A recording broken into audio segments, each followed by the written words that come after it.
Those of you that are calling yourself Caucasians, you need to understand the majority of those people that are going to be put in these concentration camps are those of you calling yourself Caucasians, because it's already known that you're not from this.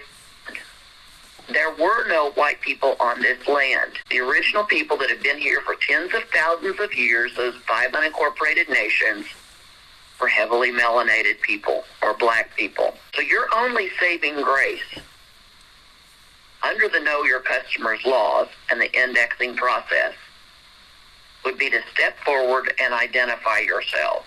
That process identifies you as an indexed individual.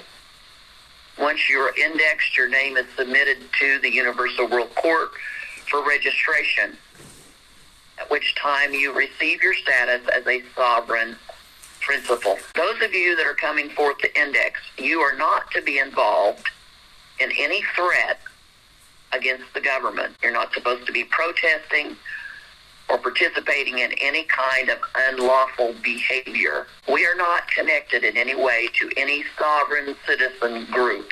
Our sovereignty came directly from our Creator when He breathed the breath of life into us. If you are stepping forward to be indexed, you are to live under the 5 divine principles of life, which are love, truth, peace, freedom, and justice. These are what we live under. These are the standards of morality that we live under, that all of the moral codes of all of the holy books break down to those 5 divine principles. So again, you're not supposed to be protesting against any government, any unlawful behavior, or threatening those around you. You are to live a righteous lifestyle under those 5 divine principles. This is mandatory. It is not a request. Again, if you are not identified, you will be deemed an enemy combatant and non-productive. You will be removed one way or the other. Could be that you get shipped back to the original site of where you came from, where your family came from, or you could be executed in the concentration camps. We're moving forward, family, for the benefit of every man, woman, and child on this planet. Everything has been put in place for you, for your restoration. Father Yah Allah has promised His children, those that love Him, that love His Son, that the things that He has planned for us, we can't even comprehend the amazing things that He has. And this is where we're headed, family. But you've got to step forward, identify yourself, and move forward with us. Our website, we do have 3 of them, but the .net site is the one with all of the information on how to set up a username and a password, set up your account to index. That is the SOVCPR.net website. Again, that's S as in Sam, O, V as in Victor, CPR, like cardiopulmonary resuscitation.net. We're going to need photocopies of your driver's license or passport to use as a photo ID, copy of your birth certificate, because we need to know where you came from. The nations need to know where you came from. And the last 4 digits only of your national insurance number or Social Security. We use these things to identify you in the old system, to be able to identify you to the new. There is a fee now to index. It's $850 for an individual, $1,700 for a family. That price just recently went up. For over 30 years, Dr. Henderson had paid the price for everyone to be indexed. Yet still the people were not indexing because they thought it was some kind of a scam. reality, family, it was priceless. Everything is moving forward quickly. The wars are definitely heating up. The judgment of Father Yah, Allah, is falling on this planet, and we're seeing that all around us.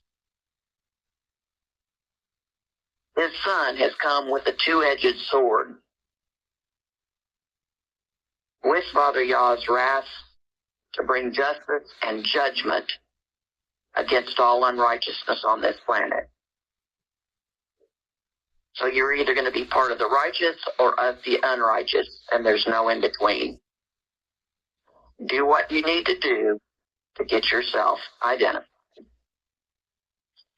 With that, I'd like to go ahead and yield the call to Dr. HENDO I.L. Henderson, the ad hoc Chief Justice of the Universal World Court. He is Yahoshua Mashiach, Son of Man, the Son of God, in the flesh. Rise and shine, sir. Rise and shine. How do you hear me? We hear you very clearly, sir. Outstanding. Let me say, rise and shine. This is the United Nations call. I say to all of the 198 nations, welcome to the call. I'm just giving them a brief overview, and at the same time, I want to review of what's going on and who we are, what we're doing as well. You know, we know that at a point in time, it was inevitable that someone had to come along to reset the whole entire universe and place the universe in a position where they would be able to understand what God had created, what God was doing to make the world go round, and make everyone be of what we know to be of a human nature of human beings on the planet. We understand that there are two parts of a man down here on earth. We know that there's a three dimension of man that reaches all the way to heaven. The three parts of men down here on earth, as well as the three parts of men that reaches all the way to heaven, starts by two parts. The two parts is classified as terrestrial and celestial.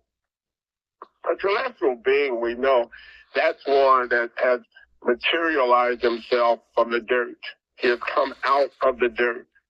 And whereby this body in which we have now relied upon now for centuries has been classified as a body of the earth.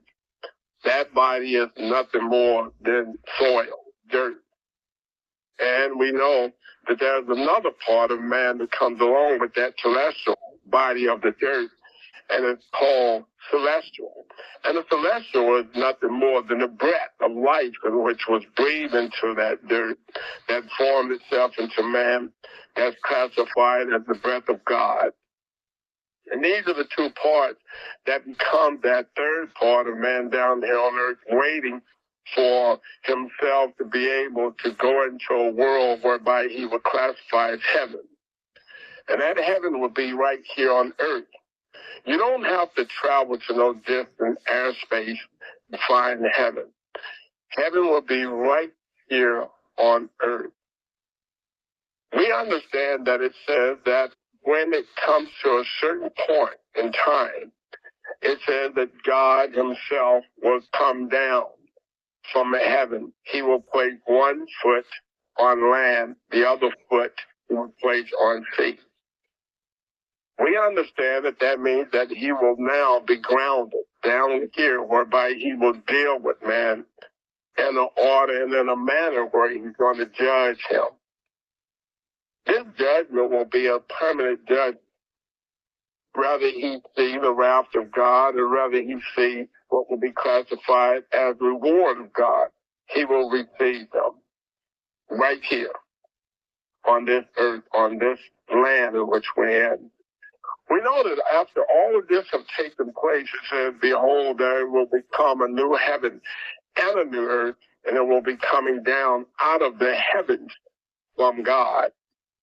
And I'm not here to bring you any would-be message of what one might consider to be motivation. I'm not coming to bring you any message of hope. I'm not bringing you any message of even of what you might classify to be destruction or doom. That's not why I'm here. I'm here to just inform you that what you're going through now is reality, is truth, is real. There's no way around it. And no, this is not a magical moment.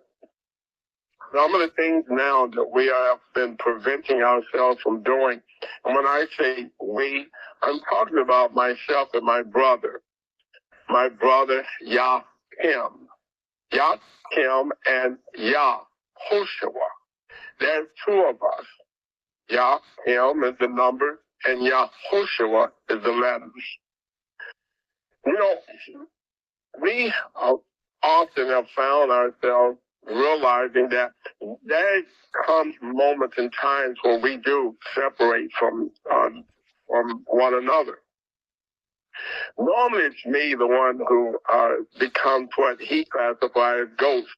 It's normally me who disappears for a long period of time, and no one knows exactly where he's at. And, you know, I have a phrase that I would use with him always, and you can find it in the biblical scriptures. It says that when I go away to prepare a place for us, that where I go, there you may be also. And then I go to the extent of telling him that in my Father's house there are many mansions, and if it was not so, I would not have told you. I know you can find these things, and a lot of you already are very much, I would say, familiar with them because you have read the Holy Scriptures.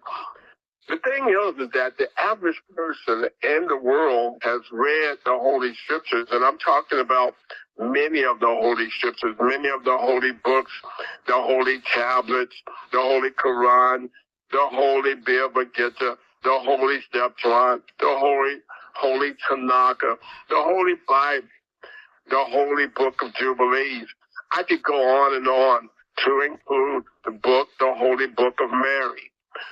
I could go on and on with the Holy Book of Ruth. And there are so many books that carry names of individuals, whether they be a feminine name or whether they be a masculine name. It still doesn't give them any power or doesn't give them any authority to be able to take any would-be glory of God, Yah Allah, and classify it to be their own. And this is where we kind of differ on with many people of the planet now. Everyone has thought, or still to this day are seeking, to have he or she a God in which what they believe represent themselves. That's why we have Indian gods with 12 and 13 and sometimes 8 hands. And the reason why that is because the Indian people, and I'm talking about India, Hindustan, they are common, always have been known to be those that are many grabbers.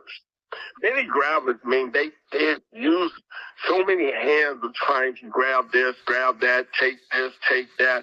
They need this, they need that. And that's to no offense. We're not attacking them, but we're talking about a custom or a lifestyle in which they themselves have grown to be. And they are what we classify to be Hindustan. They're people of many hands. And that means that they have this would-be custom whereby they're reaching for everything at one time. And they never seem to take their time to grasp at any one particular thing whereby they can really headways of advancement. And they kind of just grab at so many things that they never ever find any one particular thing and where they will use to their advantage to be able to go forward. And that's not to attack the Hindustans or those that are from India. I'm just bringing up a fact, what their customs are, and I don't have to tell them. They already know themselves. Then we have those that have always been those that are classified to be the last children of the bunch. Those are the ones that we classify to be the dark, heavy, melanated beings. Why? Because they are so accustomed to just sitting around, allowing everyone to walk on, allowing everyone to go first, allowing everyone to take the, I would say, the head reins and ride or drive, or to even be the example of something they themselves could do much better.